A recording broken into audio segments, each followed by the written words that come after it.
ચીને ડોનાલ્ડ ટ્રમ્પને આપ્યો કડક સંદેશ। નમસ્કાર, સ્વાગત છે આપનું આરબી ન્યૂઝના ટોપ 10 સમાચારમાં। હું અશ્વિન રાઠોડ। અમેરિકી રાષ્ટ્રપતિ ડોનાલ્ડ ટ્રમ્પે ચીન પર 100% ટેરિફ લગાવવાની વાત કરી છે, જેના જવાબમાં ચીને કડક સંદેશ આપતા કહ્યું છે કે અમે કોઈ કાવતરું કે યુદ્ધ નથી કરતા।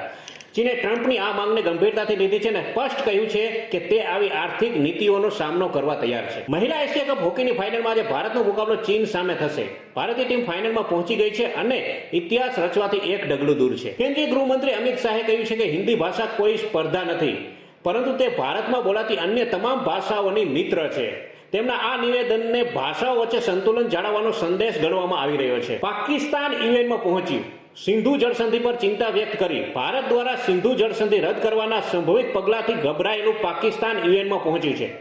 પાકિસ્તાને યુએનમાં આ મુદ્દો ઉઠાવીને કહ્યું છે કે જો ભારત આ સિંધુ નદીનું પાણી રોકીને રાખશે તો તેના ગંભીર પરિણામો આવશે। નાણામંત્રી નિર્મલા સીતારમણે જાહેરાત કરી છે કે સંસદના શિયાળુ સત્રમાં વીમા ક્ષેત્રને લગતું સુધારા બિલ રજૂ કરવામાં આવી શકે છે। આ બિલ વીમા ઉદ્યોગમાં મોટો ફેરફાર લાવી શકે છે। દુબઈમાં વિશ્વની સૌથી ઊંચી હોટેલ CL દુબઈ મરીનાનો શુભારંભ નવેમ્બરમાં થશે। આ હોટલમાં 1000થી વધુ રૂમ હશે। વડાપ્રધાન નરેન્દ્ર મોદીએ આસામની મુલાકાત દરમિયાન 18,530 કરોડ રૂપિયાના વિવિધ વિકાસ પ્રોજેક્ટનું ઉદ્ઘાટન અને શિલાન્યાસ કર્યો છે, જે રાજ્યના વિકાસ માટે મહત્વપૂર્ણ સાબિત થશે। નેપાળ પછી હવે ઇંગ્લેન્ડમાં પણ પ્રવાસીઓ સામે વિરોધ પ્રદર્શન।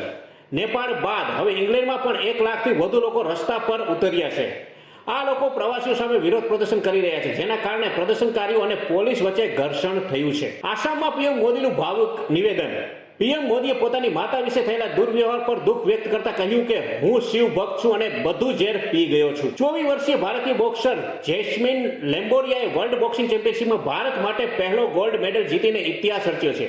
આ સિદ્ધિથી દેશનું ગૌરવ વધ્યું છે। તો આ તાજા ટોપ 10 ન્યૂઝ અને હું હતો આપની સાથે અશ્વિન રાઠોડ। જય હિન્દ, જય ભારત।